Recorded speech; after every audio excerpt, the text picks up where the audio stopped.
Hare Krishna, dear devotees, welcome for today's. We are continuing on chapter 3, okay, on Namabas. And no. We are on chapter 4, sorry. We are on chapter 4, Namabas. So now we are doing part 2, okay. Anyway, today is 16th January 2026, Friday morning. So we have gathered here to discuss this thing. The next section will be tonight. Tonight at 7:15, we'll meet again to continue the discussion. All right. So anyway, happy Pongal to all of you. I hope that you all have a very good Pongal festival. And yeah, so let's do our invocation prayer to invoke auspiciousness before we start our session. Om Ajnanatimirandasya Jnananjana Shalakaya Chakshurunmilitam Yena Tasmai Sri Guruve Namaha Sri Chaitanya Manobhistam Stapidam Yena Bhutale Swayam Rupa Karamayam Dadati Swapadantikam Vandeham Sri Guru Sri Uttapadakamalam Sri Gurun Vaishnavam Cha Sri Rupam Sagar Jadam Shahagara Raghunathan Vidam Tamsa Jeevam Satvaitam Savaduta Parijana Saitam Krishna Chaitanya Devam Sri Radha Krishna Padan Sahagana Lalita Sri Vishakhanvidam Cha Nama Om Vishnu Padaya Krishna Prishtaya Bhutale Srimadi Bhakti Vedanta Swami Tinamine Namaste Saraswati Deve Gauravani Pracharini Nirvishesha Shunyavadi Pasa Chatisatarine Nama Om Vishnu Padaya Krishna Prishtaya Bhutale Srimadi Bhakti Siddhanta Saraswati Tinamine Shri Varshabhanavi Devidayitaye Kripabdaye Krishna Sambandha Viknanadayine Prabhave Namaha Madhuryo Jwala Premadya Sri Rupanuga Bhaktida Shri Gaura Karuna Shakti Vigrahaya Namostute Namaste Gauravani Shri Murtaye Dinatarine Rupanuga Viruda Pasidanta Tvantaharine Namo Gaura Kishoraya Sakshat Vairagya Murtaye Vipralambara Sambodhe Padambu Jayate Namaha Namo Bhakti Vinodaya Sachidananda Namine Gaura Shakti Swarupaya Rupanuga Varayate Gauravir Bhava Bhume Stomni Desta Sajjana Priya Vaishnava Sarva Bhauma Sri Jagannatayate Namaha Vancha Kalpatarubhyascha Kripa Sindhubevacha Paditanam Pavinebhyo Vaishnavebhyo Namo Namaha Om Mahavadanyaya Krishna Prema Pradayate Krishnaya Krishna Chaitanya Namine Gauratvise Namaha Namo Bhakti Om Panchatattvatmakam Krishnam Bhakta Rupa Swarupakam Bhaktavadaram Bhaktakyam Namami Bhakta Shaktikam He Krishna Karuna Sindhu Dinabandho Jagatpade Gopesha Gopika Kanta Radha Kanta Namastute Tapta Kanchana Gaurangi Radhe Vrindavaneshwari Vrishabhanustude Devi Pranamami Hari Priye Jai Shri Krishna Chaitanya Prabhu Nityananda Shri Advaita Gadadhara Shiva Shari Gaura Bhakta Vrinda Hare Krishna Krishna Krishna Hare Hare Hare Rama Rama Rama Hare Hare Hare Krishna Krishna Krishna Hare Hare Hare Rama Rama Rama Hare Hare Hare Krishna Krishna Krishna Hare Hare Hare Rama Rama Rama Hare Hare Om Namo Bhagavate Vasudevaya Om Namo Bhagavate Vasudevaya Om Namo Bhagavate Vasudevaya Nama Om Vishnu Padaya Krishna Prishtaya Bhutale Srimadi Jayapataka Swamini Namine Namacharya Padaya Nitai Kripa Pradayine Gaurakada Damadaya Nagaragramatari Hare Krishna. So thank you all for joining us today. So today we're going to continue our discussion. So Rajendran Prabhu, have you started chanting? Have you tried on your beats? Are you there? Yes, Prabhu. Yes. Have you started chanting? Yes, Prabhu. How many rounds you did? One round, Prabhu. One round. Why? Couldn't go more than that, is it? Yeah, can, Prabhu. Slowly, gradually, I will increase to 2 and 3. Once I went to 2 rounds. Okay. Then I. How But you I feel? feel feel bliss lah, Prabhu. Feel what? நல்லா இருக்கு Prabhu. Very நல்லா இருக்கு. confident and confidence in life lah, very important. Anxiety லாம் கொஞ்சம் குறைஞ்சிருச்சு Prabhu. Good. அப்புறம் மாதாஜி சான் பண்ணிருக்காங்களா? Yeah, both of us stand together, Prabhu. Okay. All right. Nagarajan Chillian Prabhu, you joined them or not in chanting? I give a lot tone to him to sit down and meditate lah and chant Krishna Mandram. And I think he's progressing, Prabhu. Who? Master Nagaraja. I always keep in touch with him and he also progressing, Prabhu. I hope he's progressing too. Mataji Valli have a word with you one second, Prabhu. Valli. Yes. Nagarajan Prabhu, you have unmuted. I also managed to do one time. How many rounds you did? I did one round. One round. Very good.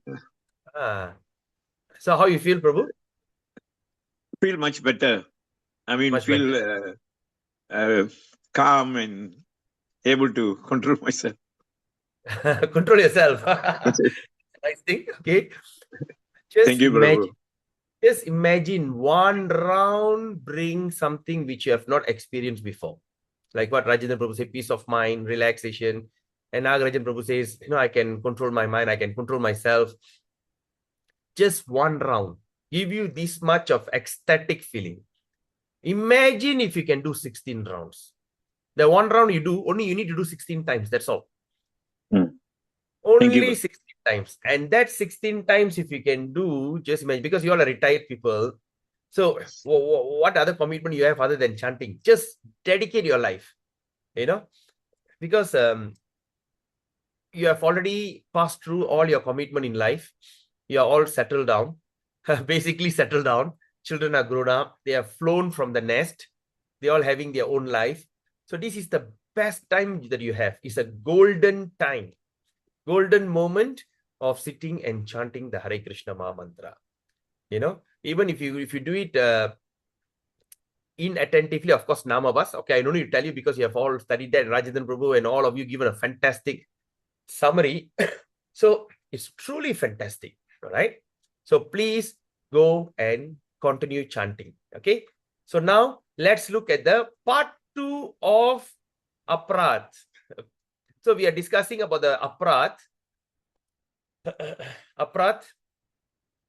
That means the Namabas can give you so much of ecstatic feeling, even in that inattentive or while it's cloudy, even a little light touches you, produces fantastic result.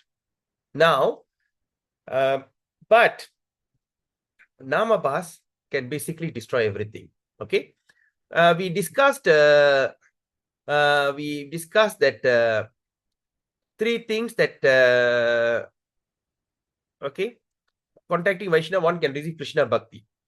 Okay, that's the reason also the food remnants, the food water, Pada Puja Tirtham, food dust from the pure Vaishnava. These 3 powerful articles can create Bhakti.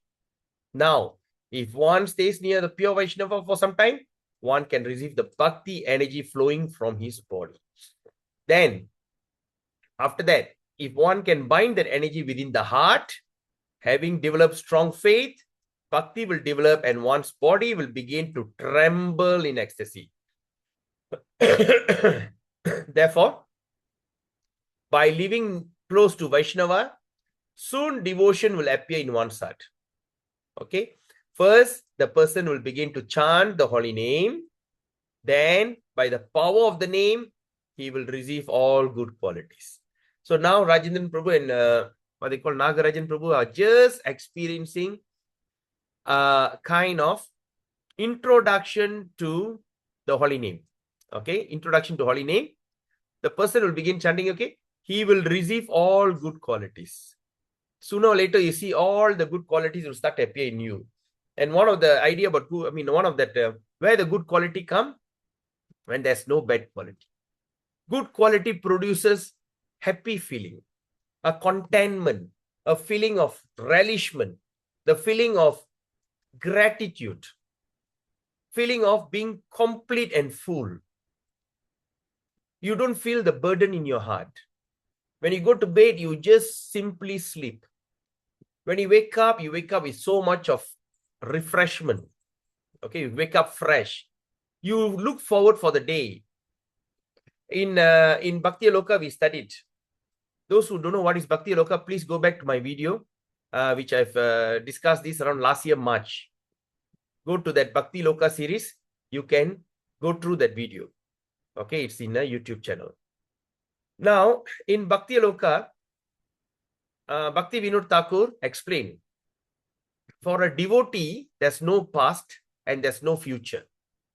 Devotees live in current. He don't care what happened in the past. There's no lamentation in devotee. All of us are lamenting. There are kind of lamentation. And the worst kind of lamentation, when we lose something very precious. When we lose something very precious, basically the person will start lamenting. Why? As we get older, the lamentation increases. There's so many ways the thing we are getting lamenting. One is the children's attitude, the children's character, the children's challenges. Then the grandchildren.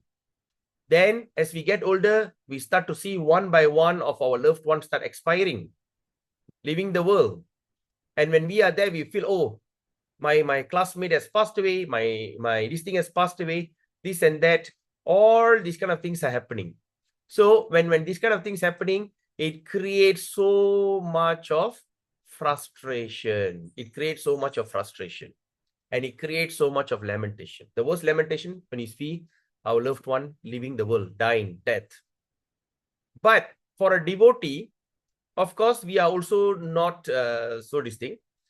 But what we do, as what Bhakti Vinod Thakur explained, we have no regret about our past. Even we have regret, we can't do anything much. And we have no aspiration about our future. What I'm going to be in the future is not important at all. The most important thing, the present moment, what I am doing. What am I doing for the present moment?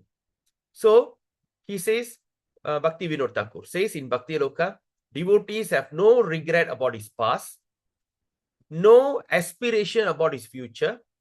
He lives at this moment. Devotees is the people who live every moment in time.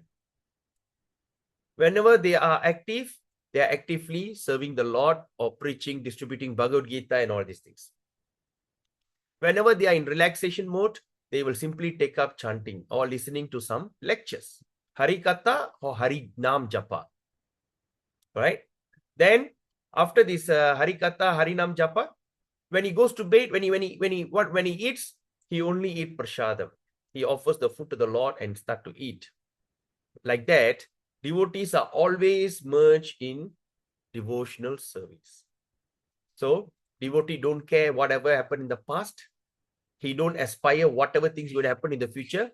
Whether you're going to end up in heaven, or whether you're going to end up in hell, or whether you're going to end up in Satyaloka, whether you're going to go to this Vaikunta or Goloka, Vrindavan or whatever, he do not aspire.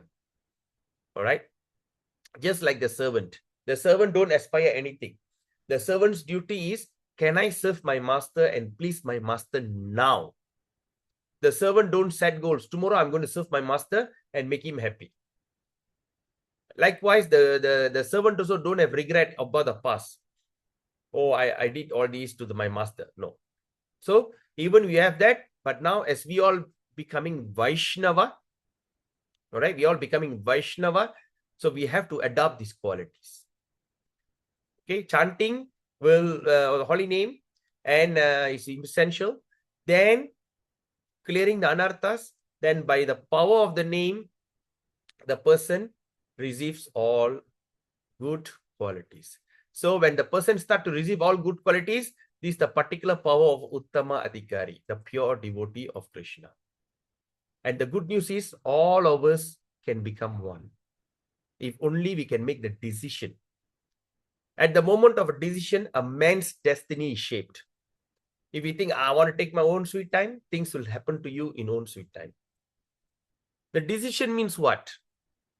What is it? Why do you need to make a decision? Why can't just become default? We are making a decision to be a different person. We are trying to be a person which we were not. Like every holiday, we are trained to wake up late. Because other days we are waking up early, going to school, going to work. On holiday, we wake up late. But now we are taking a decision, even if it's holiday or whatever day, we still wake up early in the morning for Mangalarati. Then we also make a decision that I only going to eat prasadam and nothing else. Whatever food that I cook for the pleasure of the Lord. I make a decision not eating something that God doesn't want us to do it. The food in the mode of passion and the food mode of ignorance, we want to avoid at all cost. Unless emergency, you don't have a choice, we take outside. And that also, we do it in a Buddhist restaurant. We don't take in any, don't go to any South Indian restaurants. They don't know. I mean, surprisingly, they don't know. Right?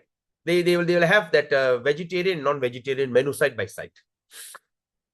And all full with onion and garlic. So, we don't do that. So, unless it's emergency, we go to Buddhist restaurant. And I don't know which mad guys, I know it definitely should be Indian, right? They went and create a confusion saying that egg is vegetarian. Certain places, now they also add egg. They say egg is vegetarian. Too bad.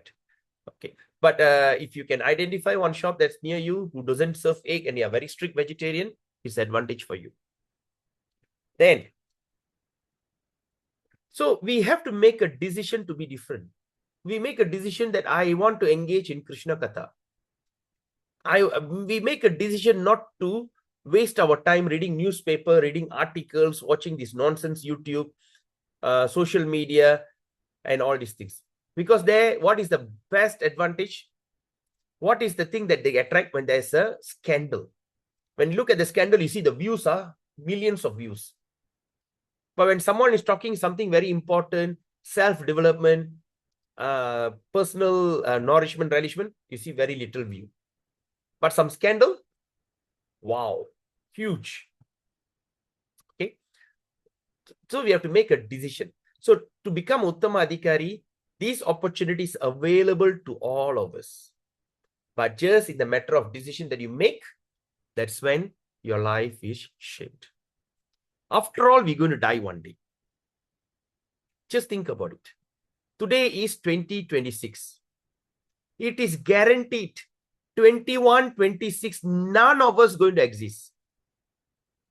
Right? 21, 26 means what? 100 years down the road. Okay. Today is 2026. 100 years down the road, 21, 26. We may not exist. Most probably our children also won't exist. My youngest daughter is 10 years old now. In 21, 26, she'll be 110 years old. Do you think she'll be around? And let's say if I'm going to have a grandchild, maybe in another 10 years, 5 to 10 years down the road. So it's going to be, my grandson or granddaughter could be around 95, 90 something in 21, 26. Do you think they're going to exist? Or my great grandson or granddaughter should be something around 70s and 80s. Will they going to exist? But most probably my great grandchild will exist at this moment of time. So it is guaranteed 21, 26. None of us going to exist. So what is a fuss? What is that thing that we need to work hard and aspire for in life? Since we have passed through this life, why not we make it perfect? How many more years are left for us? Only Krishna knows. But if you're going to engage in devotional service, Krishna will give you ample time. Just like what happened to Ajamila. That day we studied about Ajamila, right? Right? What happened to Ajamila? When Yamadutas came to take his life away, when he called upon that son, Narayana, Narayana, Narayana, Suddenly, Vishnu Dutas appeared and stopped what they call stop this Yamaduta. Say, no, you cannot take his soul. Say, why? Cannot. Why? Because he chanted the name of Hari. Then they say he's a sinful guy. He gave up his beautiful wife. He's a great Brahmana, pure guy, gave up a good wife, gave up Brahmanical association, and went and lived with a prostitute. He married a prostitute. And to maintain the prostitute is not easy because the prostitute is very expensive to maintain. So you need to go out and make money. And he couldn't make money legally. He started to do all the sins. Just think about any sins, he have done it. Rape, murder, all these things, he have done it. And after that, at the age of 80, this guy got a 6-year-old son. At the age of 80. And imagine how lusty this guy can be. Even at 80, he could still produce children. Right? Then after that, he said, no, look here. Then Yamaduta said, okay, it's none of my business. As far as I'm concerned, he chanted the name of Hari. So the Yamadutas became very confused. They went back to Yamapuri, Yamaloka. When they go to Yamaloka, they went and asked Yamaraj, my dear Prabhu. Then Yamaraj saw, he said, why? Why you people look so sad and look so upset? Usually the people that you bring, they look upset and sad. But now you look upset and say, what happened? I want to ask you a question. Are you the real Ishvara?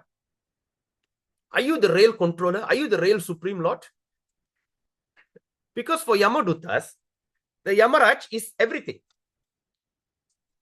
Then Yamaraj asked, why? Why are you asking me that question? Then he explained the incident. After explaining the incident, Yamaraj gave them instruction. He said, from now onwards, please mark my word. From now onwards, those who wear tilak, those who worship Tulasi, those who chant the Hare Krishna Maha Mantra, Harinam, and those who wear Kanti Mala, the Tulasi Mala around your neck. These 4 types of people, don't bring them here. Can you imagine? Those who wear tilak, those who have worship Tulasi in the house, those who wear Kanti Mala, those who chant the holy name. These people, don't bring them. Leave them alone. Okay, now come back to the story. When Ajamila saw their argument, Yamadutas went back to Yamapuri. Vishnudutas went back to Vaikunta. And he was sitting in the middle wondering, Then he started to realize all his grievous mistake. After realizing the grievous mistake, he gave up the company of his prostitute wife, the son and everything, gave up everything. He went into, he repented. He went into tapasya, chanting the holy name. He lived further, I think around 10 years. Then after that, the airplane came from Vaikuntha Loka, Garuda Airlines. Not Garuda Airlines. They come in Garuda airplane and took him and went back home. So what we can understand from this story, Krishna extended his time to become perfect in sadhana. If we are all serious and sincere, Krishna will give us enough lifetime to achieve perfection. All this possible at the moment of decision. Enough. Looking after the grandchildren, all of them have flown from the nest. Now think about your welfare. No one can save you. Putra means what? Put means hell. Ra means deliverer. If we were know these things, the children can be our insurance policy. The children can be our insurance policy. Right? So the children can do the last rites. And through the rites, they can save us from Put. That means the hell called Put. Put means hell. Ra means deliverer. So Putra means the one who delivers the forefather from hellish condition. Just like in our normal life. You only can buy insurance if you don't need it. If you need it, you can't buy it. That means, in other words, you only can buy insurance when you are healthy. If you have any kind of disease like hypertension, diabetic, and all these kind of things, you can never buy insurance policy. They will reject. So, when we didn't bring up our children properly, if we think that our children are not properly brought up, it is we are on a second category. We want that insurance, but we can't afford it. So when we can't afford to buy insurance, what the next thing we should do? We should take care of our health properly so that we don't get into dread disease, or try to get to know someone who knows someone in government hospital, because we have to depend on government hospital. We can't go to private unless you're loaded, or unless you have support from if your work TNB staff is different. So we have to depend on government clinic. You know, government clinic, once you go in, is full pack. Sometimes we can't even go near them. So we have to take care. We have to be even more careful. So similarly, now most of us, our situation is we can't afford to have insurance policy. Our children are grown up. To go and talk to them, they might not be bothered. They say, yeah, you're crazy like that. Ah, nonsense lah. What happened to you? Who did you learn? Which movement you went and joined? All these kind of things they say. So now is the time we save ourselves. Don't expect our children to save us. So it's a moment of quality. But of course, all these we understood. But about all these, but all can be destroyed if we do this dangerous thing called Aparadha. Now, Haridas Thakur continue. He says, a Vaishnava may be criticized on 4 counts.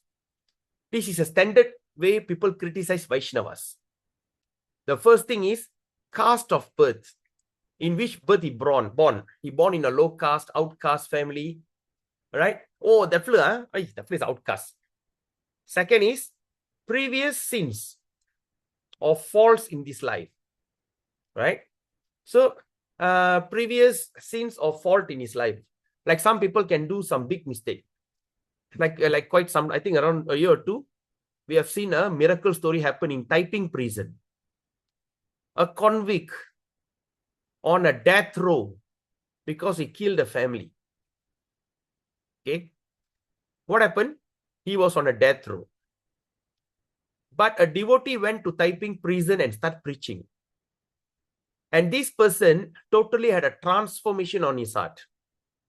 He started to regret his act. After he regret his act, he started to change. Not only he changed, he started to change all the inmates. He took up the sadhana bhakti, took up Bhagavad Gita and chanting very seriously. Every day, day in, day out, he'll be preaching to everyone, including the warden.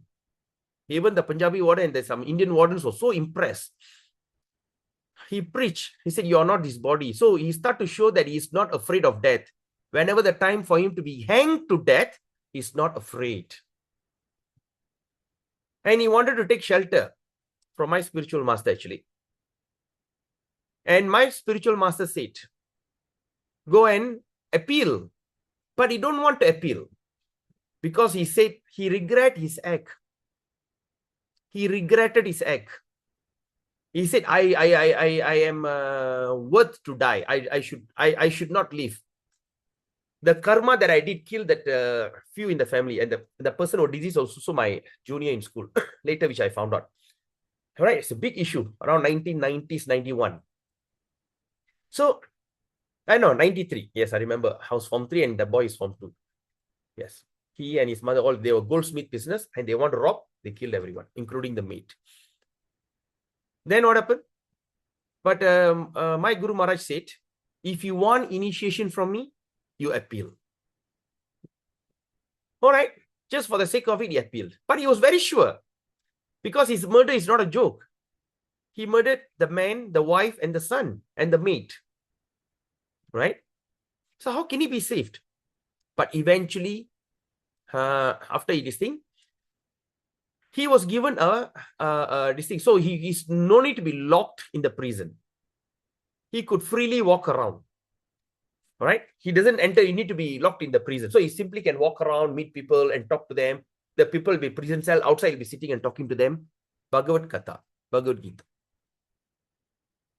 Then one day, the day that he has to be executed. And before that, after he put in his appeal, my Guru Maharaj gave him initiation.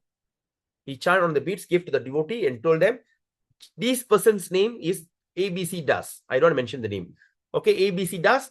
All right, now give it to him. Then after he went to the prison, he started chanting. And being initiated and start chanting until the day that he has to be executed. He has to be hanged. On that day, suddenly, next morning, he has to be executed. And the Punjabi, what they call the warden, was very sure he can never be pardoned. Because the thing that he have done, he can never be pardoned. Before the execution, they need to go for a review. And the review came back. He's pardoned. He cannot believe it. So he went there. Went to the warden. The warden says, okay, now you will be hanged tomorrow morning, 6 o'clock. He said, okay, I accept it. Then after that, the good news is, good news? You have been pardoned. Ah, really? Yes. So we take you to the court and say, no, please don't take me to the court. I want to remain in the prison and go on preaching. Don't take me out. Then eventually he went to the court to read this thing, convert the death sentence to life sentence, roughly around 30 years. After they put the 30-year sentence, after they minus, oh, you have served enough. You are freed on the spot. What happened? We meet this devotee now. Oh, this fellow, he's a murderer, This fellow, he's a murderer. He was in the prison. Oh, he murdered the family. This is some of the previous sin of fault. We have to be very careful. It doesn't matter. Everyone have a past. It doesn't matter. But once today that person has become a Vaishnava, we should forget about even you know him personally. First is caste, second is previous act in life. Then third is unpremeditated accidental act of sin. Premeditated, that means what? Sometimes the person are trying to become good. Okay? He's trying his best to become good. But because of some anarthas, suddenly he gets stuck in some sinful activity. We must understand, we have already explained about Aparadha, Prarabdha and Putta, the 3 kinds of karma. Right? This man has been sentenced to jail because of his Prarabdha. And he is fated to be hanged. He went to the level just near the gallows. In the evening, they called and says, next day morning, you'll be sentenced to death. You'll be hanged. He went to that near. Then the warden says, but you have been excused by the king. Similarly, sometimes we will have some kind of bad anarthas, bad things that we act helplessly. Okay? Like some illicit connection with women. So being a very good devotee, but suddenly he has some illicit affairs with a woman. Or they caught him doing some nonsense. Whatever. So all this we should understand. Because now we are studying this book, my dear Prabhus and mothers. In the future, if you see any of these kind of people, or you have seen someone like this, don't judge them. Because Krishna said very clearly in Bhagavad Gita, behold, son of Partha, my devotee never perishes. This is unpremeditated accidental act of sin. Even the sin can be very grievous. Like good standing brahmachari, suddenly has started to, they caught him spreading some messages to the girls. I want to do this, do that. And suddenly, they want to like outcast him. They found out, and that, of course, that person, whoever done this kind of mistake, they also go through a severe mental status. They regretting. They know they shouldn't do it, but they did it. Okay. And the last one is present traces of previous sinful activity. Like for instance, They are trying their best to not to drink, but because they've been addicted to drinks. But sometimes when any social function comes, they just say, hey, come on, drink lah, you know. But they say, oh no, but the heart says, yay, come on, man. Do you remember? Oh yeah. But your intelligence says, no, no, no, no, no, no, no. You are chanting, you are devoted. No, no, no. Heart and mind start fight. Right? Eventually that person takes up a mug of beer. And that time suddenly you pass by, you saw him. Oh, look at this fella. My God. Talk big in the temple. Here, having beer. And do dosa kirtan. Dong, dong, dong, dong, dong. So, these 4 types of things we should not do. Remember that. If we find any of these kind of traces, we just pray for them. My dear Lord, I don't know what you have for them. Or you see. So, we have to be very careful, right? Then, after that, he says, though all these conditions may be present in Vaishnava, maybe, though this condition can be present in Vaishnava, all right? They are insubstantial grounds for criticism of a Vaishnava. They are not substantial. That means they are not in the level to be criticized. Okay? The best thing is pray to Krishna that you don't see all these kind of things. But now we are all trying to become a Vaishnava. Our goal of this, the studies, the detailed studies of Shastra, that we want to go into Bhagavatam, what is the reason? Because we want to become a pure devotee.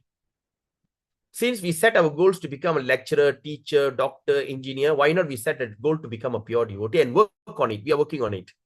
So this is certain things that Bhakti Vinod Thakur, through Haridas Thakur, is telling us. This is an instruction to us. All right? Even this kind of condition can present in Vaishnava. They are insubstantial grounds for criticism of Vaishnava. Because we are all conditioned. One who so blaspheme a Vaishnava, please underline the statement. One who blasphemes a Vaishnava, what will happen to them? Will be punished by Yamaraj. You could be chanting very nicely, waking up for Mangalarti, doing Ekadasi fasting, or doing all the things very nicely. But when he blasphemes a Vaishnava, he'll be punished by Yamaraj. Sometimes very sad, you know, like the movement of Ritvik. They all are good devotees. But the amount of blasphemies that they do upon is very scary. I was also once a Ritvik. I also had the Ritvik ideology. I had the Ritvik ideology. But one thing that I cannot tolerate, the disciples of Srila Prabhupada, doesn't matter who, they spread the movement to every town and village. One of the things, they're one of the 2 personalities they usually quote. All right? One is Hansadutta Swami, Prabhu. Whatever fault he has is not important to us. But let's talk about his glories. If it's not because of Hansadutta Prabhu, today there's no ISKCON Germany. To preach in German after the World War II, it's not a joke. The German was still trauma. The German felt like a fool. That time German was divided into 2 countries, East German and West German.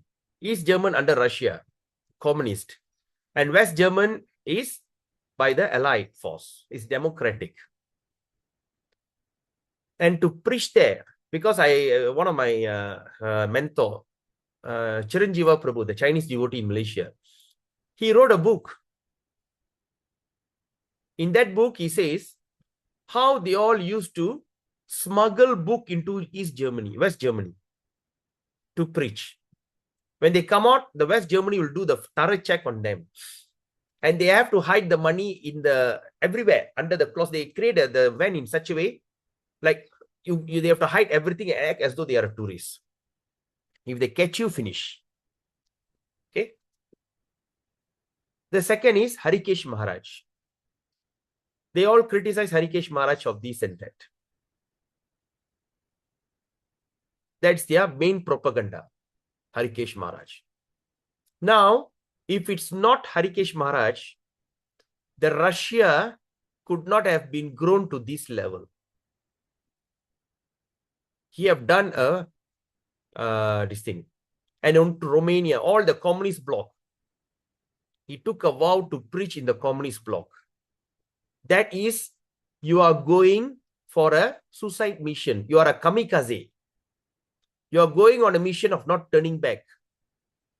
You know the kamikaze pilot, suicide pilot. He have taken the suicidal mission that he could be killed any moment. They could just, when the Russian catch you, what they'll do? They tie one hand to this horse, tie another hand to that horse, one leg to this horse, and one shot, they just run. Your hand and your leg will be like torn off from your body. Only your body will be there and you'll be alive. Oh, my head, oh, my hand, oh, my leg, oh, my leg. And they just put you there. And they suffer and die horribly. Horrifying death. Yet, he went and inspired the devotees. So we must remember this. Right? Now, Ritvik is crazy. We don't need to do that also. So I cannot agree to that. I cannot agree to that. That I always appreciate the disciples of Prabhupada. They are empowered. Huh? Like once a friend of Sayo, I heard a conversation. Say, how many years you are devotee? That time I was telling her 15 years. Have you created any center in your life? No. Have you traveled the world and preached and re-established a new center? I say no. But Prabhupada disciple, just 3 months with Prabhupada, 6 months with Prabhupada, they went around the world to preach. 6 months old devotees went to London, got connected with John Lennon, George Harrison, and created ISKCON London. And they made this the Beatles group to sing Hare Krishna. And because of that, the thing spread all over the world. Hare Krishna, Beatles are Hare Krishna. Hey, when they say Hare Krishna, hey, is that the song that Beatles sings? So imagine. So we have to be very careful, my dear Prabhus and mothers. We have to be very sober. When we see Ritvik, mentally honor them, don't associate with them. If you see any devotees who have done, just keep your distance. You are not trying to be ignorant because you have no time for that. We are living a very short life.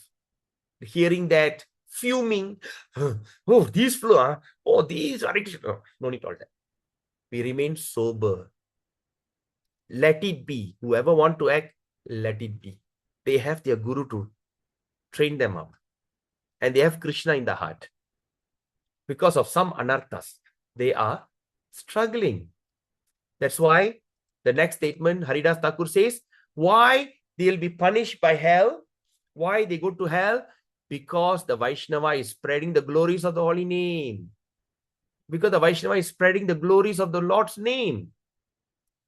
Then the Lord does not tolerate such criticism of a Vaishnava.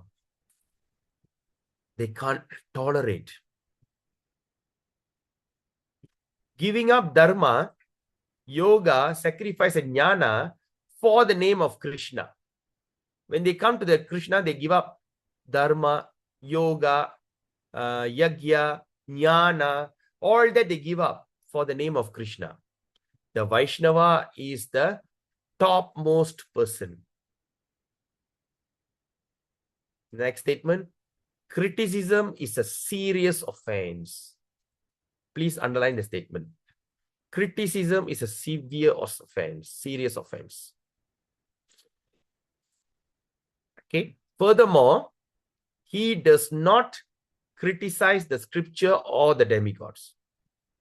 That means what? The pure Vaishnava is the one who does not criticize the scripture or the demigods.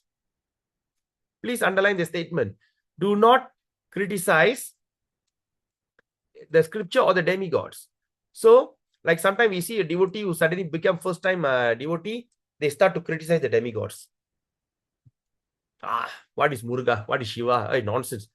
Please. They don't even criticize the demigods. Okay. So basically, they don't criticize anyone. So must be very careful. All right. So don't become fanatic. But simply take shelter of the name. They have no time to criticize. They only take shelter of the Harinam. Are you all following me? Then the next statement. One should rather eagerly take up the dust from the feet of a Vaishnava. That should be our main goal. We should always eager to take the dust from the Vaishnava, regardless of whether he's a Grahastha or a Sannyasi. So the Vaishnava is not only Sannyasi. Right? Sometimes we think, oh, is a Sannyasi is coming. No. Anybody. That's why he says one should eagerly take dust from the feet of a Vaishnava, regardless whether he's a Grahastha or a Sannyasi.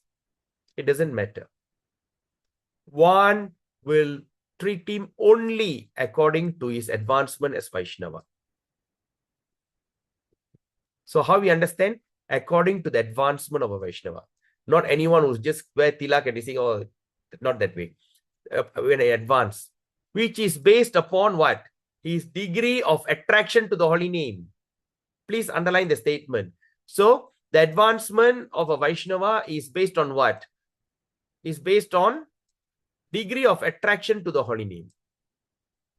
It is not the years or the months that he is in the movement.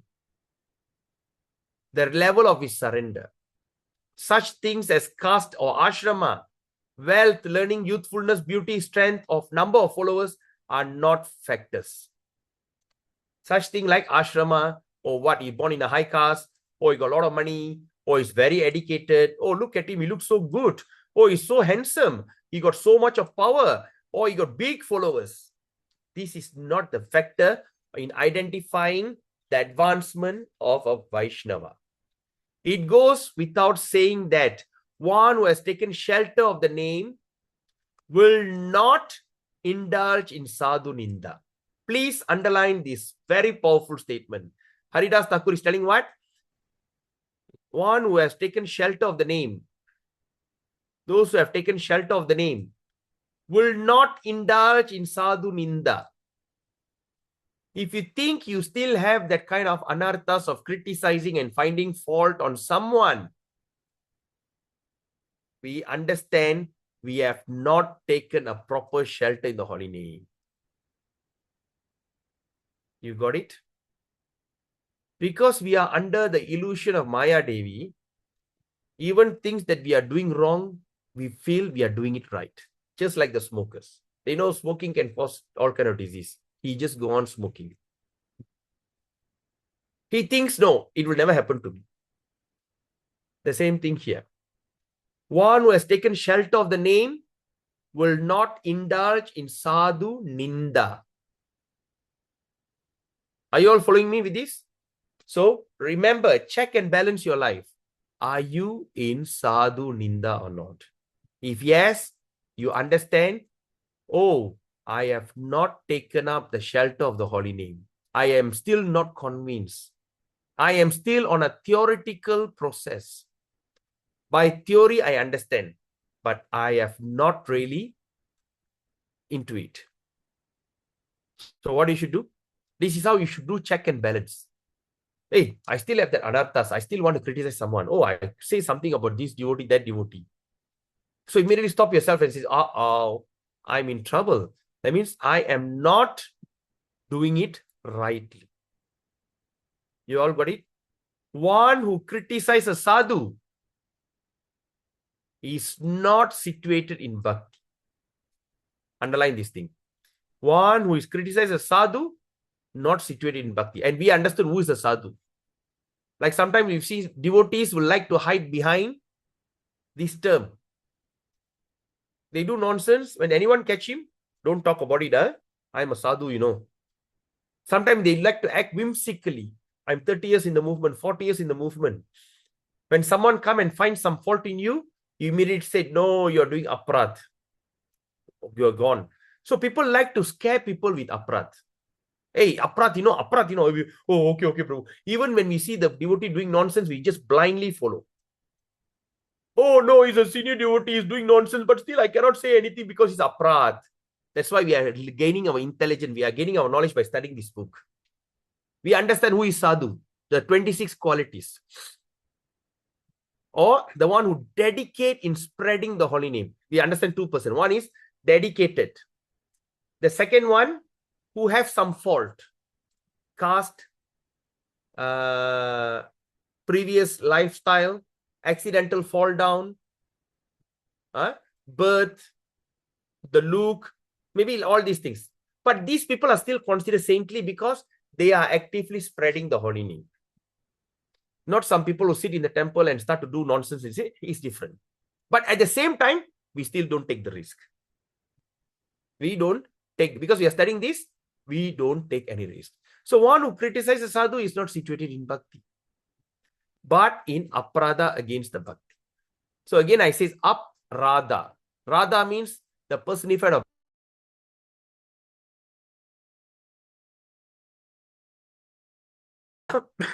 opposite of radha, aparadha. Then the next statement, Haridas Thakur is continuing. A person therefore would not indulge in criticism, but associate with, hear from, and serve the sadhu. Right? We do not indulge in criticism, but associate with, hear from, and serve the sadhu. Let it, whatever offense, let it, we just put on a blind eye. Okay, now it's 10:05. Shall we just take a short break? Okay, I think today we can finish up this chapter here. Just 2, 3. Okay. All right. So the next chapter is chapter 5. Maybe we can start tonight. All right. So we will just go through this quickly. Before that, we just take a 2 minutes break. Okay. All right. We just take a 2-minute break and we continue. Hare Krishna. Okay. So, okay. So we understand that we should not do all these kind of things. All right. Okay. Now, what's next? Because association with those who are not devotees is bound to produce disrespect for devotees, sadhu ninda. So one of the things that Haridas Thakur is identifying, because of what? Association with those who are not devotees. When we start to associate with non-devotees, we can be bound to produce disrespect for devotees. Okay. Sometimes when we join the non-devotee, we talk and these kind of things, so because of that association, we can create sadhu ninda. What's the example? Say, like, for instance, I'm with my friends, with the friends, sometimes we talk, sometimes vulgar words, hey, you, these, that, like that. But suddenly when we look at the devotee and something, we also can tend to bring our attitude together when we talk to the devotee. I remember once, I got a mentor, Dina Anukampan Prabhu from Singapore, but now he's in India, Vrindavan. When once we were going somewhere, he was on the way on a bus in Klang. Then halfway I got into the bus and he smiled at me and I just looked at him. Hey, what's up? I just did like this, and he got so offended. And that's when he told me, you are not talking to ordinary friend. You're talking to a devotee. This kind of character. Hey, what's up? It's very bad. And he gave me a long lecture, few hours lecture. So that's why. So sometimes when associate with non-devotee, we bound to produce disrespect to the devotee. The devotee is careful to avoid such association. Remember, materialistic association or asat sangha. Sat sangha means, sat means auspicious, or devotee sangha. Asat sangha means inauspicious association. Okay, in asat sangha, there are 2 types. So now we understand where the problem actually starts.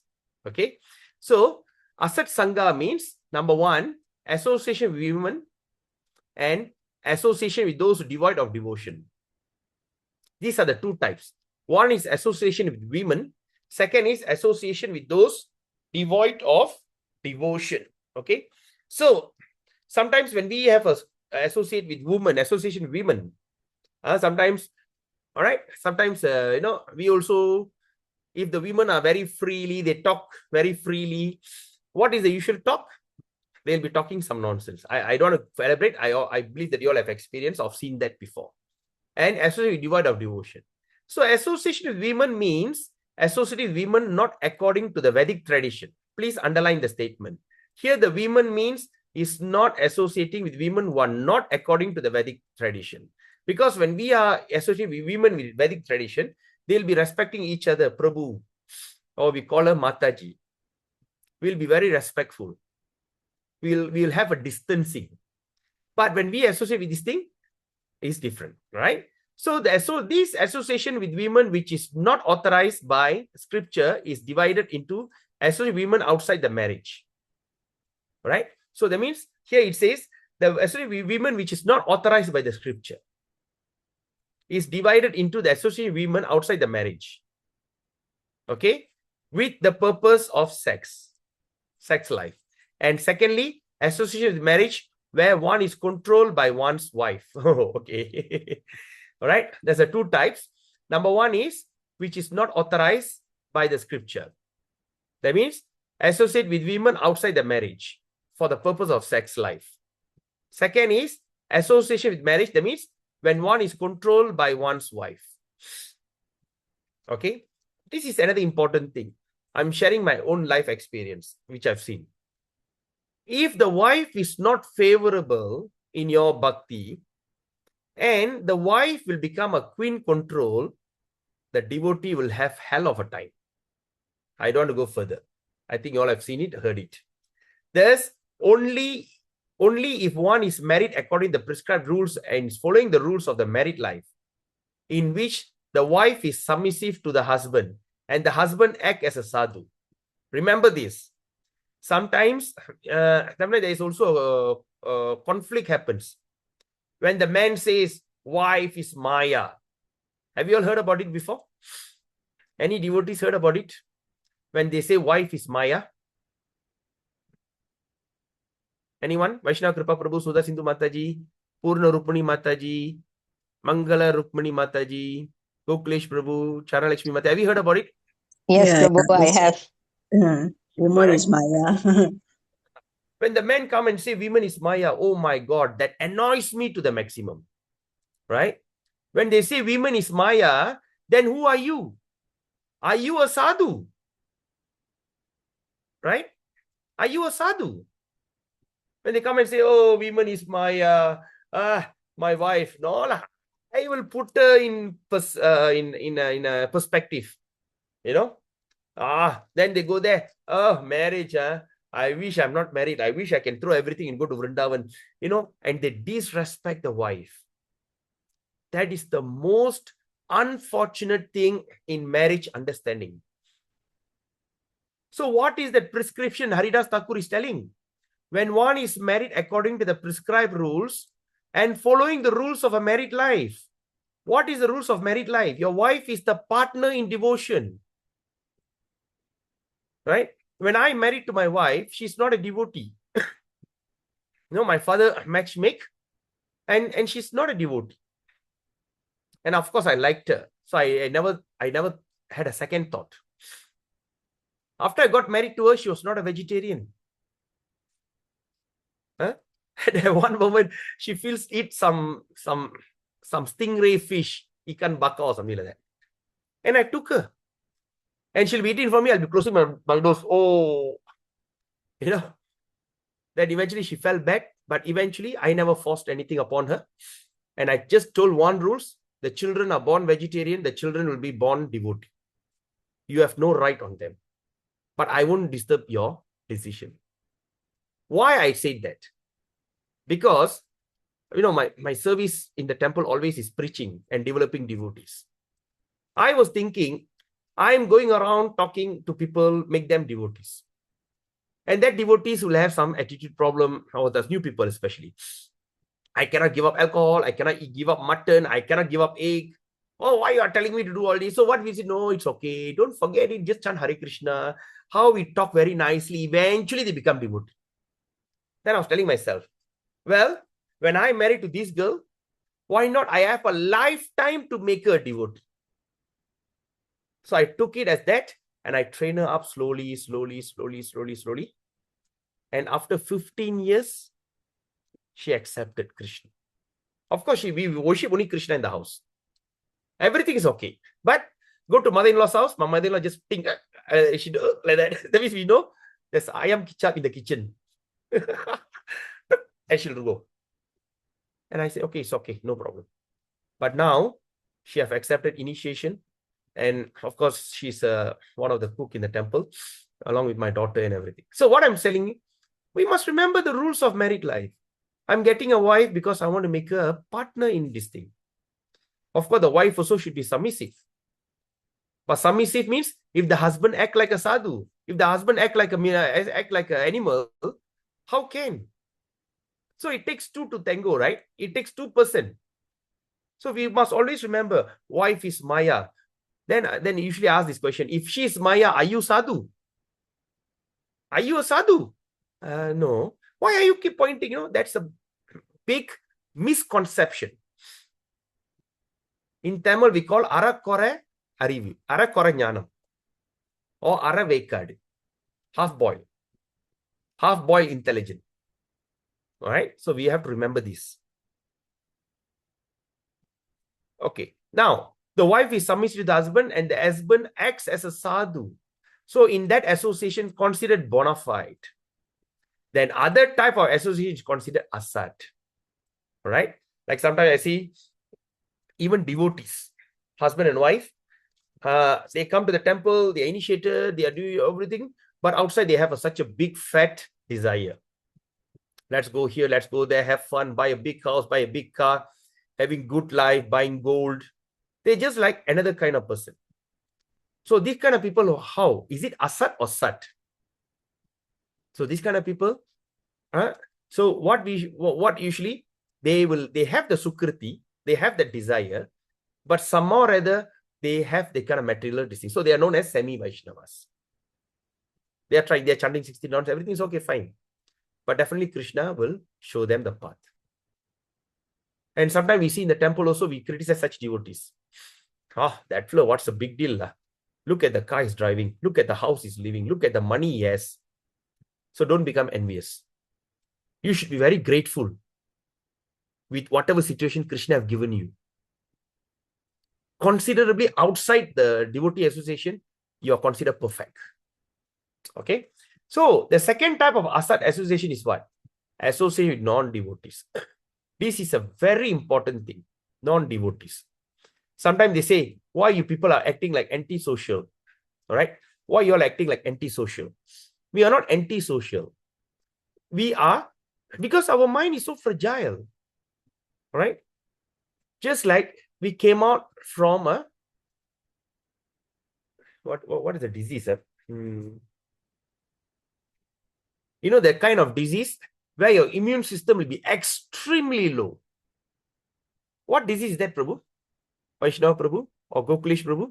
You all are medical line. There's a kind of disease where your immune system go extremely down and you can be very vulnerable. Usually they wear masks, they protect themselves, they don't go to the public. What disease? What condition is that? Immunosuppress. Yeah, immunosuppression is the medicine, right? When you take immunosuppressive drugs like cancer treatment. Okay. So that means they'll be very vulnerable, yes? Yeah, very, very. Okay. So yes, immunosuppressant. That means say like they go for chemo, they become so low. When they see they have to wear a mask, they must be very careful. Any small bacteria, that's it. Any small virus, that's it. They are so vulnerable. Like that. We are underwent a chemo. What is chemo? Chemo is like dropping an atom bomb. When you drop atom bomb, everything destroyed. Good and bad all die. So when you take chemo, it goes into your system, kills the good and bad cells. All died at the same time. So after we have just we are taking chemo to get rid of all of anarthas. So at that moment, we are very fragile. In that fragile situation, you go and associate non-devotee, that means you are getting into a viral or what they call, or a very polluted situation. Because our mind is so fragile, we just try to come out from something that you are so used to it. Even a devotee, born devotee, children born to a devotee also, they also can get divert out. What nonsense, Lapa. Once my daughter told me a thing, I got a shock of my life. My elder girl. My eldest girl was the youngest Bhakti Sastri graduate in Malaysia that time. But of course, now I heard it's 14, like, Sakhi Champakalata's daughter also did very young. 14, she have done a Bhakti Sastri. But that time, my daughter was the youngest, few years ago. And at the age of 16, she have taken initiation. After all these kind of things, she go to the school, seeing people having fun, this and that, this and that. At one moment, she told, how nice if I am a Christian. I said, why? You just need to wear a dress, go to church, sing some song, and come back home and have a nice life. Go for lunch, breakfast, have a beautiful Sunday. Like here, we have to wear gopi dress, we have to tie a sari, we have to cover our head, we have to go to the kitchen, we have to cook, then we have to sit down, listen to a boring lecture, then sing the Hare Krishna, dung, dung, dung, dung, dung. And by the time we come back home, it's around 2 o'clock. And once we come back home, our day is spoiled. We are extremely tired. What is this? I wish I'm a Christian. I say, my God. Even she says jokingly also, but there's a kind of revelation. Pop, the thing entered my mind. Why? That's why this knowledge is very important. We can be aware what is happening around us. Because association with non-devotees. What is the point being a vegetarian? Go out, cannot eat this, cannot eat that. We want to eat something, you have to see the screen behind. Oh, contain egg, cannot. Cannot go to KFC, even to sit down there, just having a drink also cannot. When people see, hey, what is Padita Tarana's daughter is doing in KFC? I have to think about your reputation, I have to do this, do that. I should have just think of being a Christian. And a favorite word is what after that? Jesus Christ. All right. Whatever things I've done, once I was a Christian convert also, I myself, right? Some of you know the story. So she just says, Jesus Christ. I mean, I was just thinking, I've become very observant. Then later I found out her friends. Even born devotee can get diverted. What happened to the devotee who have lived that life and tried to come out of it? That's why a few days ago, of course, my daughter have changed, and she turned 18. Now she's 19. End of this month, she's 30th. She's going to turn 19. She's becoming more and more mature. Then she started to say yes. Because you know why? Krishna showed her. All the friends that she thinks she's having fun, they are somehow or other, they have the attitude problem, they betrayal, all this kind of thing. But later that she found out, other than devotees, people out there are fake. I said, thank God. I said, oh God, Krishna, thank you. Thank you for bringing her to that understanding. So it's very important. Associate with non-devotees is very, very, very important. So what are the non-devotees? They are divided into 3 types of non-devotees. Number 1, Mayavadis. Associate with Mayavadis. Number 2, associate with pretenders. And number 3, associate with atheists. So there's 3 types of people. Number 1 is Mayavadi, pretenders, atheist. Now, Mayavadi believe that the Lord and the Jiva are both temporary entities. Temporary entities. The Jiva and the Lord are temporary, just like the body is temporary. And they also believe the Lord's Murti are material. That means the deities in the temple are material. Why? I saw this, like Bangladesh, some Muslim fellow came and he entered the temple and break the Radha Krishna, break Prabhupada. The deities broke into pieces. So what the Mayavadi see, I told you, it's only a stone. It's only material. The thing inside, the Brahma Jyoti is important. So they believe. So Mayavadi means the belief that Jiva and the Lord are temporary. And the Murti of the Lord is material, made of stone, wood or metal. Who are the pretenders? Right? That means these are the people, though, without genuine devotion or renunciation. They don't have a genuine devotion and don't have a proper renunciation. But they pretend to be devotee and to make a living. Right? They don't have a genuine devotion and they don't have a renunciation. Do you know, if say, sometimes I used to say this also, the best way for a devotee to become millionaire, how? Accept a Brahmin initiation, then after that do yagya. Everyone, they do yagya. Swaha, 1,000.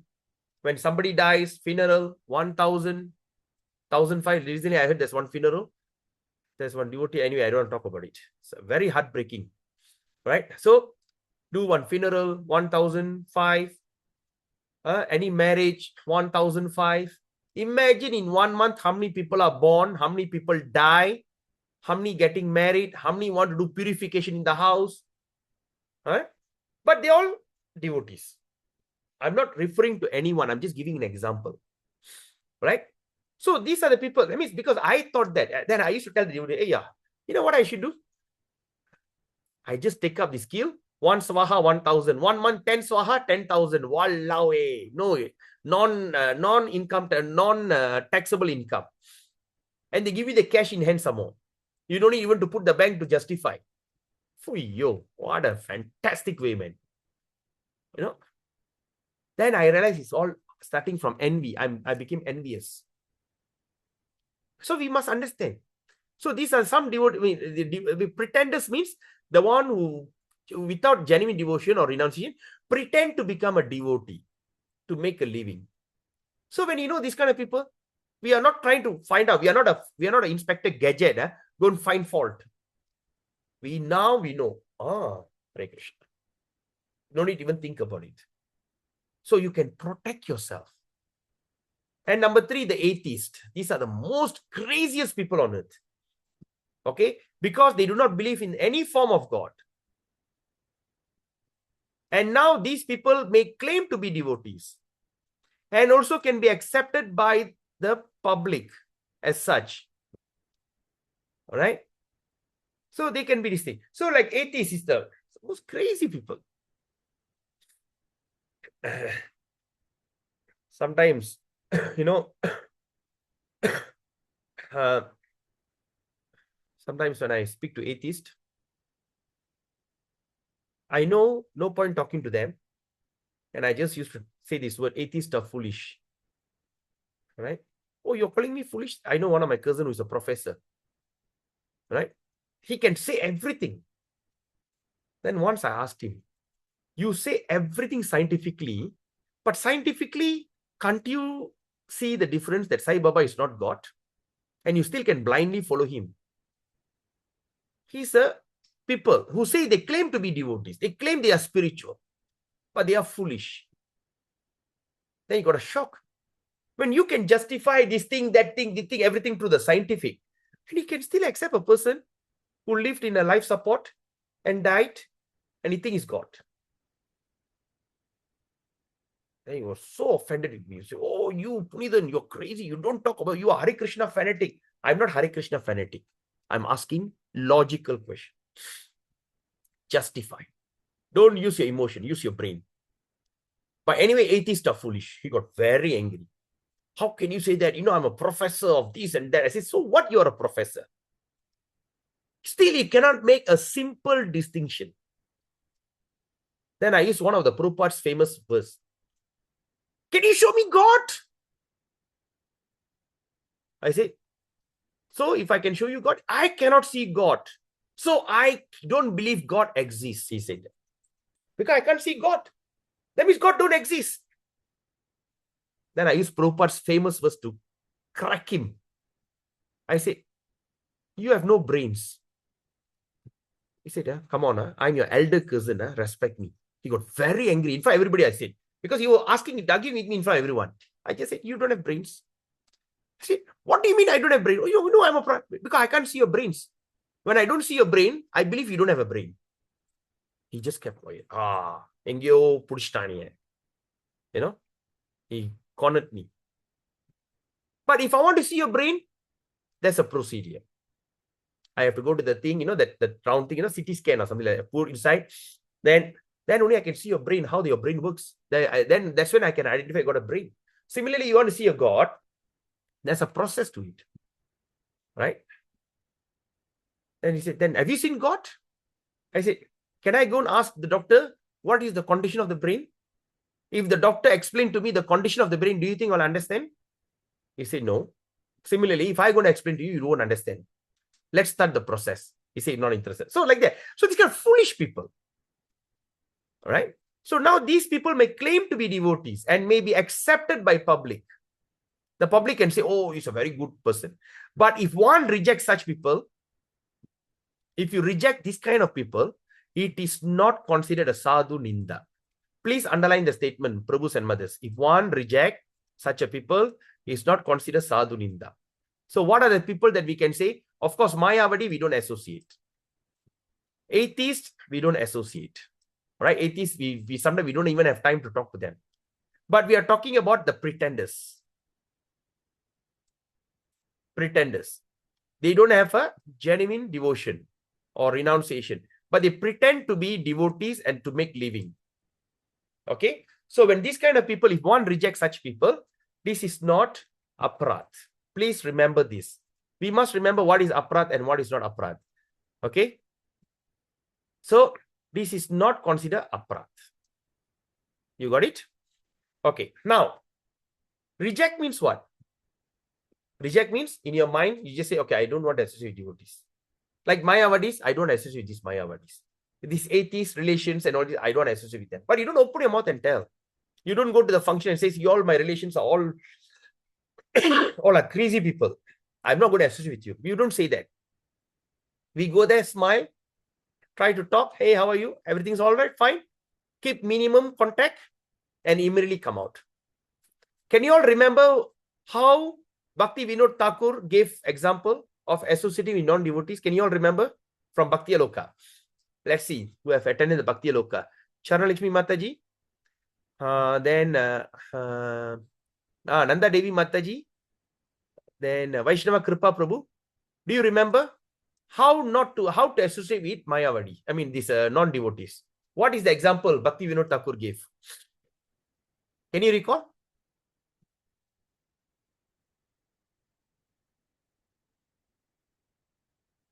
Can or not, Prabhu? Matajis? Hello? Oh, Prabhu, Yes, cannot recall. I cannot recall. Maybe you can give some hint. Okay. Okay, give you tips. Buying vegetable. Buying vegetables, sir. In the market. Mm, Can you remember? mm, Okay. No, I cannot recall, Prabhu. Okay. If you could remember, please unmute yourself and say yes, you remember, right?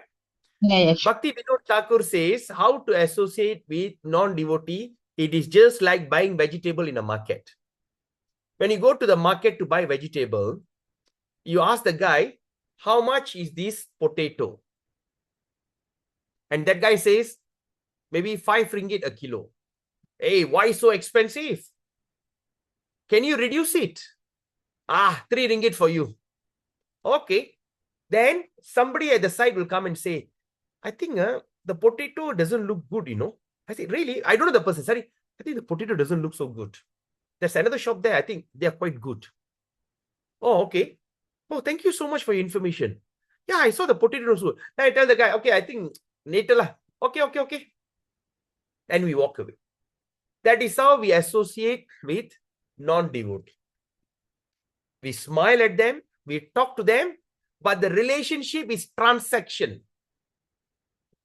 When someone comes to you, hi, I think the potato you're buying is no good. Or the guy, how much is this? Can you reduce it? Right? Did not find any threats. Okay. So like that is how we should distinguish. Okay. Not straight away upfront we say, you all are crazy people. I don't associate with you. We don't do that. But we minimize. We don't go further than that. Then after that, Haridas Thakur continuing. Furthermore, one who criticizes a person who give up this asat. But one who criticizes the person who gives up this kind of non-devotee association, all right, should also be rejected and avoided, my dear Prabhus. Also should be rejected and avoided. Remember this. If you know any of your association devotee in your temple or whoever it is, who love to criticize everybody under the sun or any devotees, good standing devotees, right? We have to even reject these devotees and avoid them. How you reject them? You don't need to open your mouth and say, you know, you are Mayavadi, you are Aparadhi. When they say, oh, you know, these when you go to him, I only talk about criticism. Sometimes when we are in management, we need to take some quote. See, look at this devotee. What happened to him? Because of his fault, he's like that. So we must ensure that's not aparadh, because we are discussing. Because we are in management, we are managing the devotees. When we see one devotee acting weirdly, and what will be the end result? We based on previous experience. Sometimes in law, we do that. In law, sometimes based on this case on 1957, A versus B, on this similar topic. Based on that, the judge will give, okay, based on this, now I'm giving this sentence. So, we are referring that, okay, we are in management. So, can you see this? Now, this guy is doing like this. You know where you're going to end up? You're going to end up like that. What is the proof? There's one devotee who did the same thing. Before I go further fall down, we better catch him. I say, Prabhu, are you okay? I see that you're not happy, you're not so keen. You know, I'm here to help you. So, would you like to talk to me? Shall we just have a courtesy? Say, why suddenly you're saying that? No, Prabhu, because I see that you do this. This is not so good, Prabhu. I mean, I'm just saying, as a manager, I need to talk to you. Would you like to talk to me? I'm here to help you. I'm not here to find any fault in you. Right? But that is not an aparadh. But when you see someone who loves to talk about others, say blah, blah, blah, blah, this flow like that, this flow like this, this flow like that, what we do? We just reject that devotee. All right. So again, let's look at this. The second type of, all right, just give me a second. All right. So now what we understand, there are three types of non-devotees. That is Mayavadi, pretenders, and atheist. But we are always, we don't associate with Mayavadi, we reject Mayavadi upfront. And the atheist, of course, we have no time. But only person that we should be careful is pretenders, devotees in the form of, you know, they have all this as a devotee, but they pretend. Right? So who are the pretenders? All right, we read it here. The pretenders is the one without any genuine devotion. They don't have genuine devotion or renunciation. But what they do, they pretend to be devotee to make a living. All right? They pretend to be a devotee and make a living. Oh, can you just give me some donation and everything? So that means, so these are the people that we should reject. Okay? We should reject. If one rejects such people, this is not considered sadhu ninda. It is not aparadh. All right. Then after that, there's a big warning here. The warning says that one who criticizes a person, wants to criticize the person who give up, criticize the person who give up the asat sangha. That means they come out, they don't want to pretend with this. They come out of this, but that devotee you criticize, that person also should be rejected. Remember this, very, very important statement. So we don't blindly follow. All right, we don't blindly say, oh, I'm a devotee, I am this and that. All right. Therefore, a serious devotee who gives up asat sangha, who? The serious devotees. What they did? They give up asat sangha, non-devotee association. Okay. Which causes none of that. Exclusively take share. Okay. Okay. Oh, sorry. Not here. That's the next paragraph. Okay. Now, when you look at this, furthermore,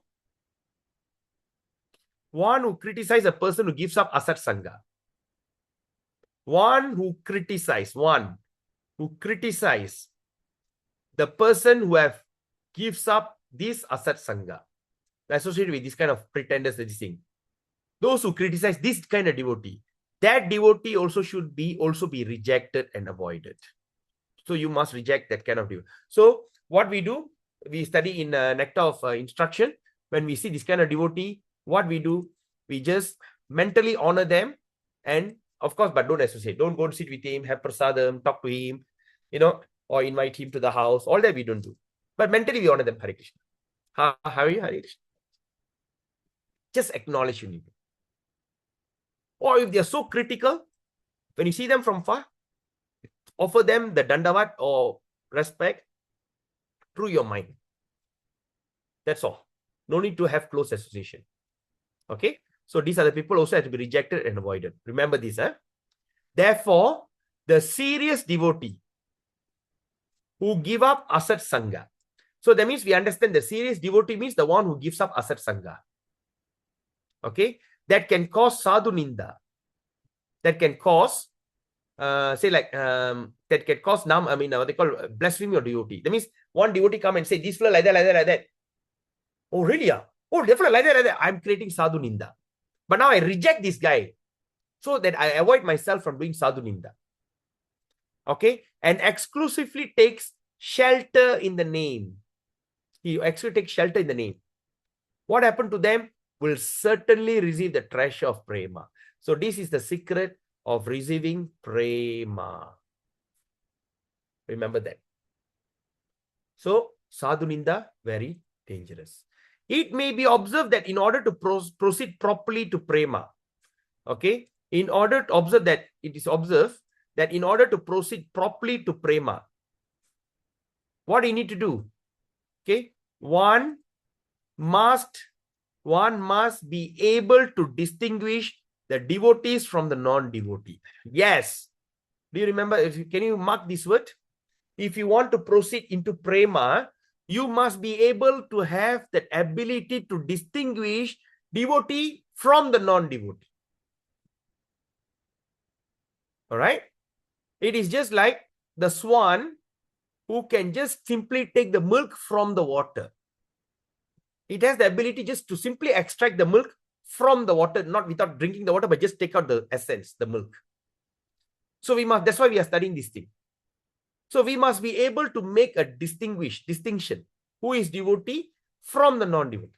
And for one must avoid the aparadha of criticizing the devotee.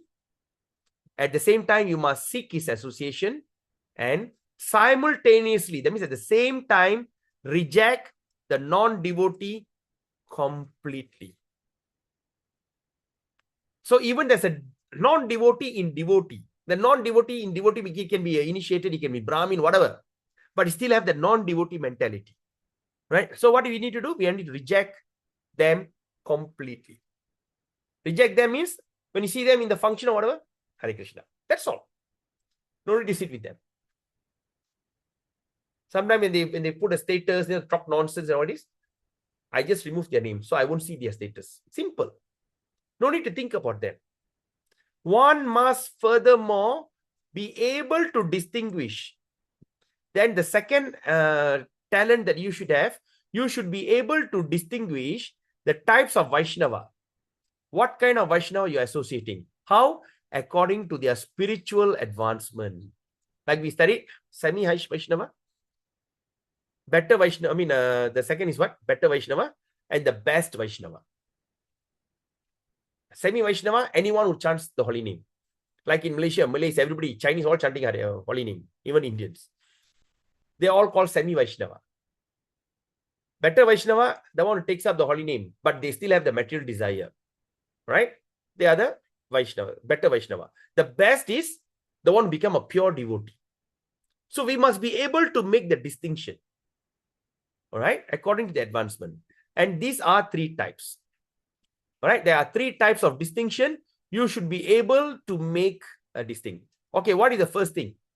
What are the types of Vaishnava and the advancement? How should you? Please underline all these statements. Number one, the materialistic Vaishnava. All right? They are known as Vaishnava Praya. These are people almost a Vaishnava. And if yes, And he who has mediocre faith in Krishna, that means also these people who have mediocre faith, I mean, they just have a kind of faith in Krishna, but has no service attitude to sadhus. Sometimes the example like donors, they are some or other Vaishnava. They are very rich, they are very distinct, so they give money. And they give money for the service to the temple.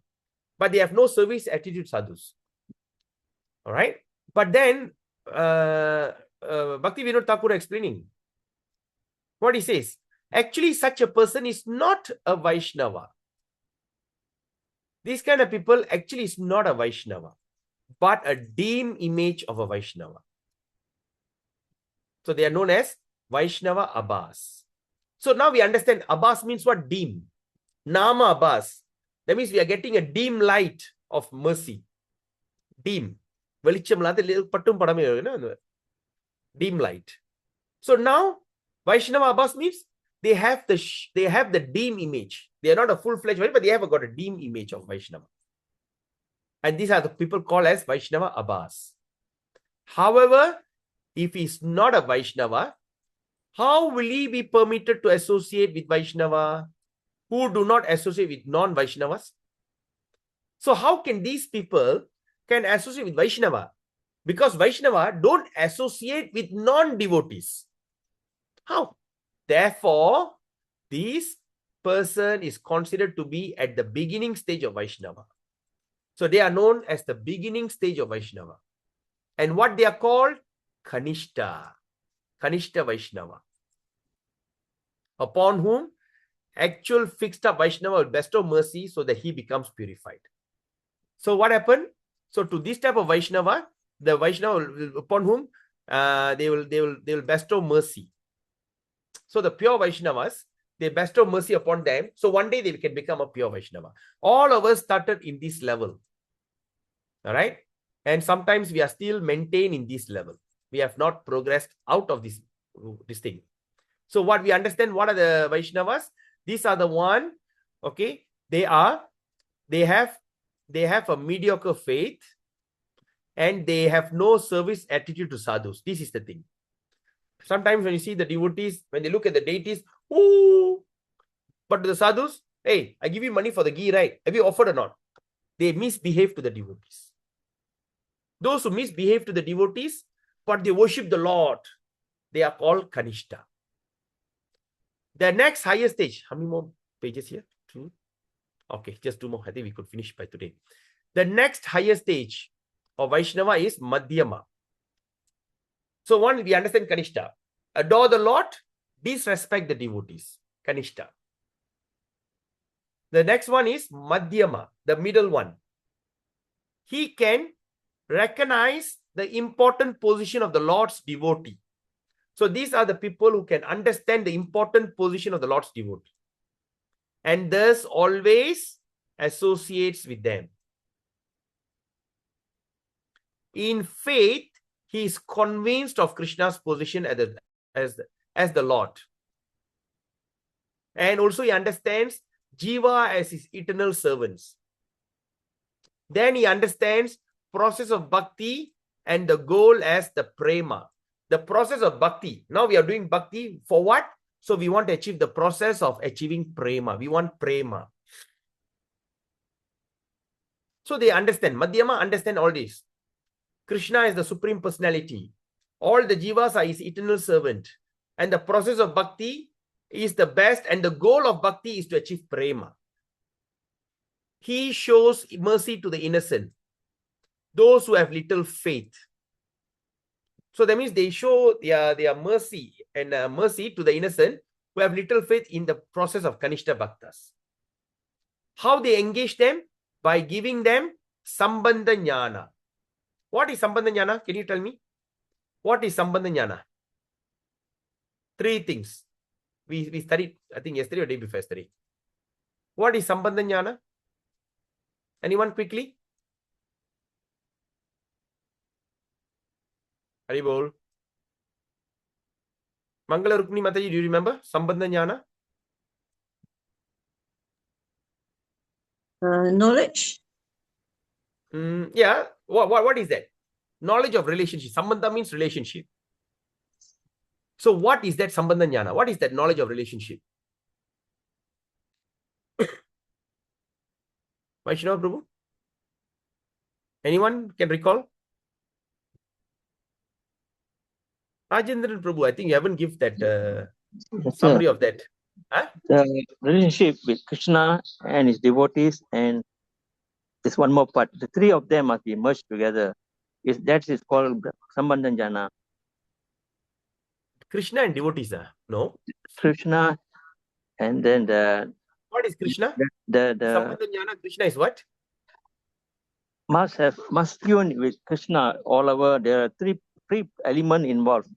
Is a bondage lah, where there must be the real Krishna and two of them, three of particles involved, three of them. What is that? You remember or not? Sorry, Prabhu. Do you remember? No, Prabhu. Okay, never mind. Not the three things, Krishna, Lord Krishna, no. Sambandha Jnana means number one, Krishna is the supreme personality and he has a Ladini Shakti, the spiritual potency. I am the Jiva. I am an eternal servant of Krishna. So that means I am a Tatastha Shakti or marginal potency. And this planet is external energy. And this is temporary. So that is Sambandha Jnana. Do you remember? I hope you all can recall. So what they do, they give them a little faith and Kanishta and they give them Sambandha Jnana because that's the first thing Kanishta have to learn. And he avoids the enemies, Asat Sangha. So this Madhyama Adhikari avoid non-devotee association. They understand the different effects of different types of association. He understand different effect. If I effect to this people, what will happen to me? They understand. Even at this stage of Madhyama Bhakta, okay, even at this stage of being Madhyama Bhakta, one is considered a pure Vaishnava. Okay, please underline. At this stage of Madhyama Adhikari, the devotee is still considered as a pure Vaishnava, pure devotee. Okay, and with the qualification of taking the real holy name and not Nama Bas. So when we understand, when we come to the level of Madhyama, we come to the level of we achieve the real holy name and not in the Nama Bas, not in the deemed holy name. As the real Vaishnava is able to distinguish by he can make a difference, a Vaishnava from a non-Vaishnava, so that he may avoid Asat Sangha and Sadhu Ninda. Maybe we see a proper Vaishnava, we think is a nonsense, Sadhu Ninda. When we see a Vaishnava, then we identify the fellow as a pretender, we avoid Asat Sangha. So we must always remember that. And serve the advanced devotees. Actually, he must do this for his own advancement. He who experiences Krishna as the life and soul of everything. Now, Haridas Thakur is saying, he who experiences Krishna as the life and soul of everything, and thus see Krishna situated in everything, and consequently does not make distinction between Vaishnava and non-Vaishnava, but simply engage in relishing the nectar of the holy name.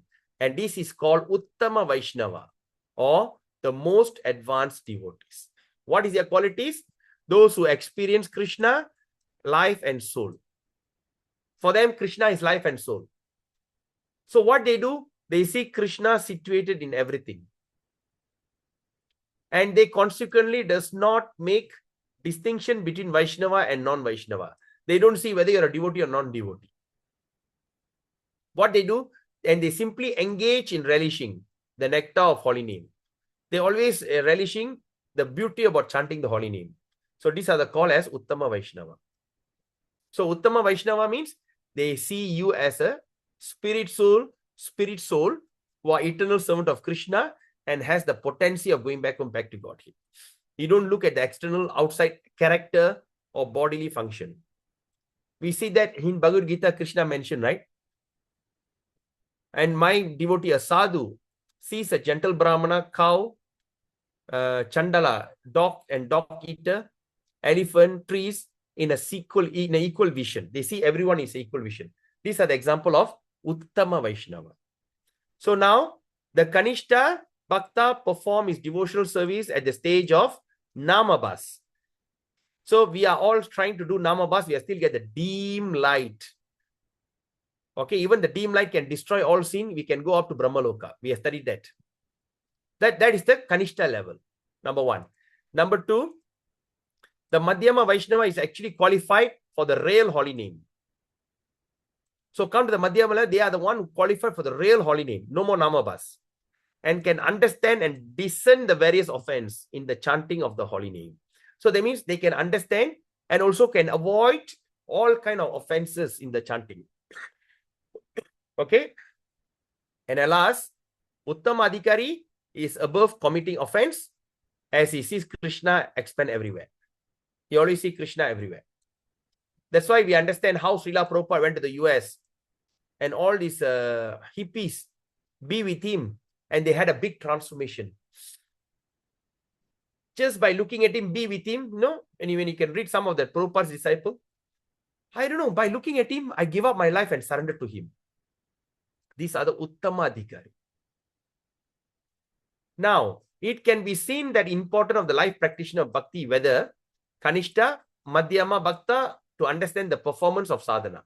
Okay, it can be seen that it is important for the practitioner. So when we are practicing bhakti, whether a Kanishta or Madhyama, whether we are in Kanishta or Madhyama. Okay, so it doesn't matter whether we are in Kanishta or Madhyama, we must understand in his performance of sadhana, when we perform our devotional service, his own position in devotional service according to his internal purity. So we start to perform our devotional according to our internal purity. So now, by doing this, one can avoid non-devotees asat sangha.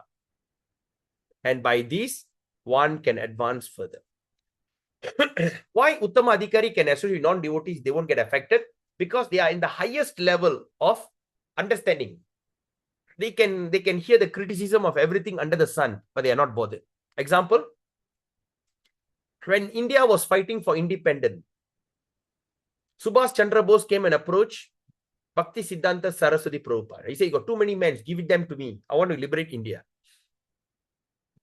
And after they talked, they said, yes, you are right, and he won't talk. Then Prabhupada went to Bhakti Siddhanta Saraswati. He said, India must get independence. He said, no, that's not important. Can you imagine at that moment when the whole Indians have the thought of getting independence from India? British is a big empire. And the first country to kick British out was India in 1946. 45. Yes, 45, 46. Or 47, whichever year.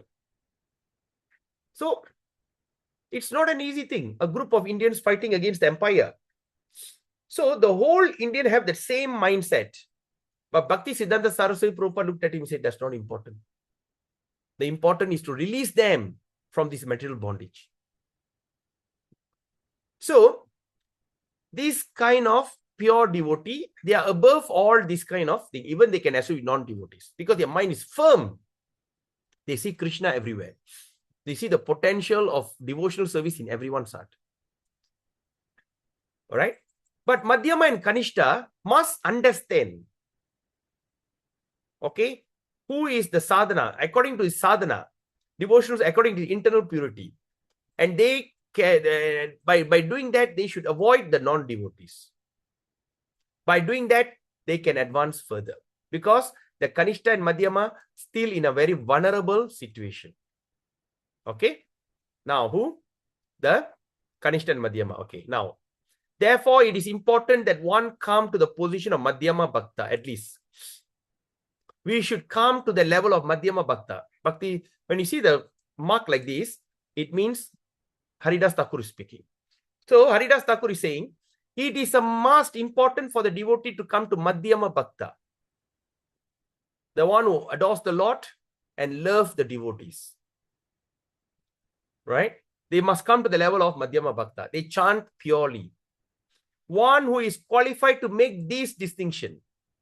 Okay? Who is that Madhyama Bhakta? The one who are qualified to make this distinction. But Kanishta, sometimes they can be very innocent. Just like the child, see a abductor and the father in an equal vision. Somebody want to kidnap the child. Hey, uncle, carry me. The child doesn't know. Innocent. So Kanishka innocent, but Madhyama, they know, oh, this is the abductor and this is my father. So it's important one come to the position Madhyama Bhakta, who is qualified to make this distinction. That's when we can make the distinction. The typical activity of real devotee of Madhyama Bhakta is what? To avoid sadhu ninda, to take association of sadhu. That is the important thing of Madhyama Bhakta. Avoid blaspheming or criticize devotees. And take association from the sadhu. And they serve the sadhu. At the same time, they give knowledge to the innocent jivas while performing Nama Sankirtanam. Being over, then now, all these statements from Haridas Thakur, Bhakti Vinod Thakur. Now, when you look at this exclamation, this mark, okay, this is Haridas Thakur is saying, being overcome with the material modes, being overcome with material words, mode, sometimes with mode of goodness, passion, ignorance, sometimes we can get affected. Strong statement again. If one commits the offense of blasphemy against a devotee, because sometimes when you get angry, you tell them off. All right? If such accidental things happen, one should sincerely feel repentant. You should really feel guilty about it and cry at the feet of the devotee for the mercy of forgiveness. Sometimes when you want to ask sorry from someone for any mistake, don't approach him, says, my dear Prabhu, if at all, if I do any offense, come on, you have done offense. What do you mean, if at all? Example, now I'm asking forgiveness from Vaishnava Kripa Prabhu. Vaishnava Kripa Prabhu. Okay, now I've created offense criticizing Vaishnava Kripa. But now I'm standing in front of Vaishnava Kripa, I'm telling, Hare Krishna Prabhu, if at all, if I offended you, please forgive me. What do you mean, if at all? That is pretending. Right? If at all, na idachu tappu panditane ne manichirunga. Enna idachu tappu? Panditadana tappu. So how we should say, my dear Vaishnava Kripa Prabhu, I have criticized you for your act of this. But I am such a fool, I didn't realize your upper meaning, your higher understanding. Please forgive me, Prabhu.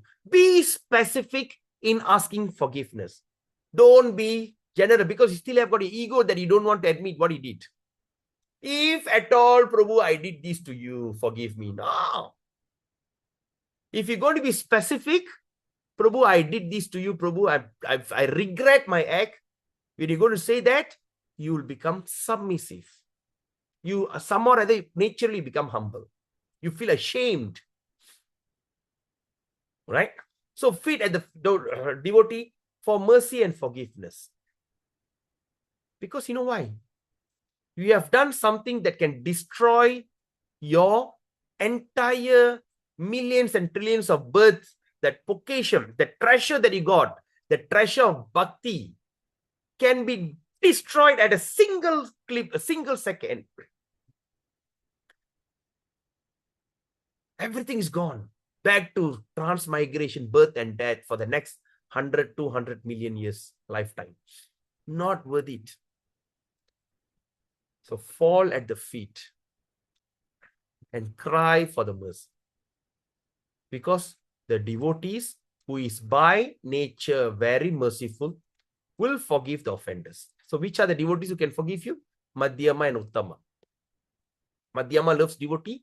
Uttama sees the potential of devotion to everyone. All right. So next time, don't get carried away. Oh, any devotee, any person who have offended the devotee. Now we understand. Look at their character.